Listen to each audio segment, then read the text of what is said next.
और आपके वात पित्त कफ तीनों को सम पे लाने में मदद कर सकती है। ये तीनों समभाग में रहें तो अच्छा होता है। और कौन कौन सी चीजें हैं? तो बागवती जी कहते हैं रसोई के बाहर जाने की जरूरत ही नहीं, सब वहीं है। भागवती जी ने एक सूत्र लिखा है, दुनिया का सबसे बड़ा औषधि केंद्र हमारा रसोई घर है। सबसे बड़ा औषधि केंद्र रसोई घर है। अब दुर्भाग्य से हम रसोई में जिनको मसाला कहते हैं ना, मसाला, वहां मसाला कुछ नहीं है, सब औषधि है। मसाले का और औषधि का अंतर मालूम है? ये मसाला तो शब्द ही भारत का नहीं है, पहले तो ये बता दूंगा। ये अरबिक शब्द है, फारसी से अरबी में आया, अरबी से हमारे घुस गया, हिंदी में और जगह जगह घुस गया। ये विदेशी आए तो ये शब्द भी आया। हिंदुस्तान में 17वीं 18वीं शताब्दी का साहित्य जब मैं पढ़ता हूं तो जब तक मुगलों का राज्य रहा तब तक मसाले शब्द का बहुत उपयोग है।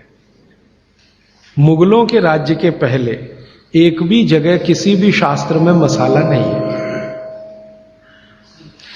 चरक संहिता पढ़ी मैंने, कहीं भी मसाला नहीं है उसमें। सुश्रुत में कहीं मसाला नहीं है, बागवट की कहीं मसाला नहीं है। पुराने जितने लेखक हुए हैं ना 10वीं शताब्दी के पहले के, कहीं भी किसी ने मसाले शब्द का इस्तेमाल ही नहीं किया। हर जगह है तो औषधि है, औषधि औषधि, जीरा औषधि, धनिया औषधि, ये औषधि के रूप में है। तो इनकी जो प्रॉपर्टीज हैं रसोई घर की, औषधियों की, ये सब आपके चिकित्सा के लिए है। अब मुझे समझ में आता है कि हमारे पुराने जमाने की माताएं बहनें, जो हमारी दादी हैं, नानी हैं, उन्होंने अपनी अपनी बेटियों को जो कुछ सिखाया, सब्जी बनाना तो क्या क्या डालना, जीरा चाहिए, धनिया चाहिए, हींग चाहिए, मात्रा कितनी कितनी चाहिए, वो सब बड़े वैज्ञानिक और चिकित्सक लोग रहे होंगे। क्योंकि रोज हमारे शरीर में वात पित्त कफ की स्थिति सम और असम होती रहती है। आप जानते हैं सुबह जो है ना वात ज्यादा होता है शरीर में, सुबह सुबह, दोपहर को पित्त ज्यादा होता है, शाम को कफ ज्यादा होता है। तो ये पूरे 24 घंटे में ऊपर नीचे होता रहता है। तो 24 घंटे में जो वात पित्त कफ ऊपर नीचे होता रहता है, तो सब्जियों में उसी के हिसाब से औषधियां डाली जाती है। जैसे दोपहर की सब्जी बने, दोपहर की, तो मेरी दादी को मैंने देखा था कि दोपहर की सब्जी बनाएगी तो अजवाइन जरूर डालेगी उसमें, और वही सब्जी रात को बनाती थी तो अजवाइन नहीं डालती थी। तो एक दिन मैंने दादी से पूछा कि यही सब्जी दोपहर को मैंने खाई तो इसमें अजवाइन थी, शाम को खाई तो नहीं, क्यों? तो उसने उत्तर तो नहीं दिया। तो उसने कहा मेरी मां ने ऐसा सिखाया।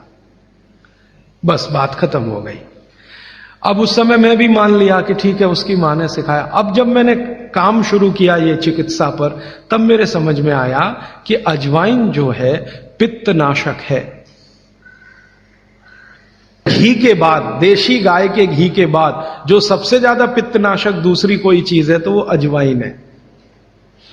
और दोपहर को पित्त भड़कता है, आप जानते हैं, और वो स्वाभाविक है क्योंकि खाना खाने के लिए पित्त भड़कना ही चाहिए। तो उस समय अजवाइन डाली जाती है सब्जी में, क्योंकि दोपहर को ही शरीर को अजवाइन की जरूरत होती है पित्त को सम पे लाने के लिए। तो भारत में ज्यादातर माताएं बहनें ये बात जानती हैं कि दोपहर की सब्जी में अजवाइन चाहिए। दोपहर का दही है ना, दही का मट्ठा, उसमें भी अजवाइन का बघार लगता है। दोपहर की जितनी भी चीजें हैं ज्यादातर अजवाइन ग्रस्त होती हैं या अजवाइन से बनती हैं, क्योंकि पित्त को सम पे रखना है। तो आप सोचो, जो लोग ये कर रहे हैं वो बिना कहे कितना बड़ा काम कर रहे हैं। हमने उसका वैल्यूएशन नहीं किया, ये हमारी मूर्खता। हमारे यहां तो एक बहुत बड़ा दुष्कर्म इस देश में हुआ है। अंग्रेजों के हम गुलाम हो गए तो सब कुछ हम भूल गए, अपनी चीजें। अंग्रेजों ने जो सिखाया वही हमें याद है। तो हम जीडीपी का कैलकुलेशन करते हैं अंग्रेजों के फॉर्मूले से। जीडीपी निकलता है इस देश का, ग्रॉस डोमेस्टिक प्रोडक्ट।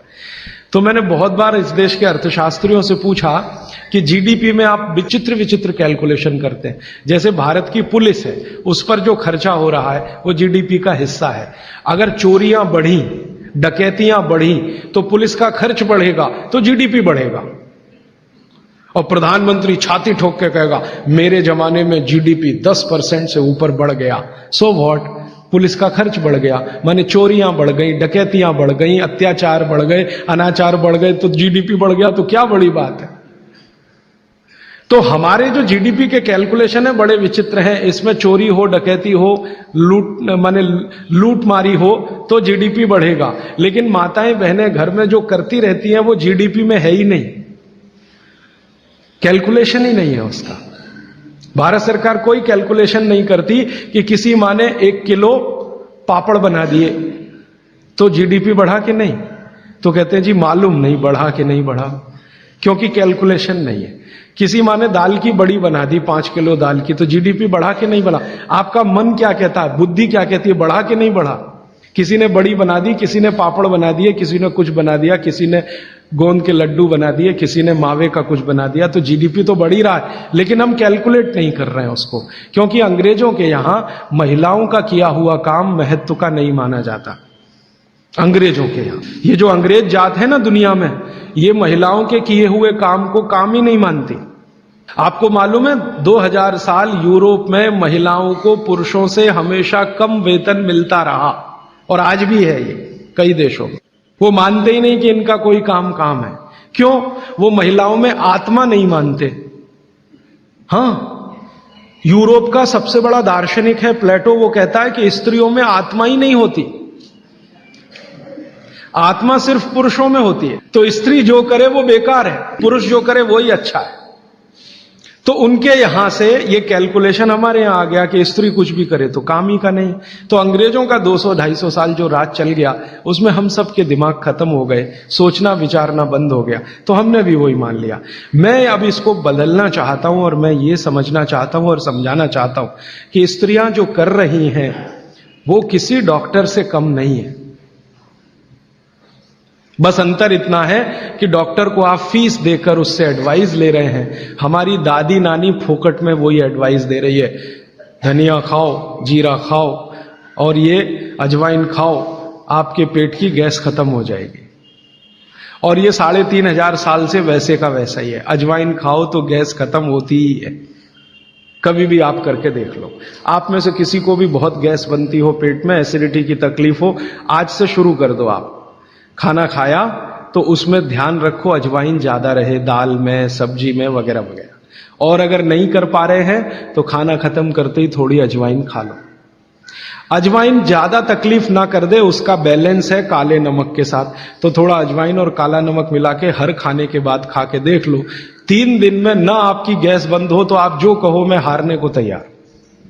ये गारंटी मैं नहीं दे रहा हूं, ये गारंटी अजवाइन दे रही है, मेरी गारंटी नहीं है, अजवाइन की गारंटी है। तो वो कहते हैं बागवट जी कि पित्त को सम रखने के लिए हमारे रसोई में घी के बाद जो दूसरी चीज है वो है अजवाइन।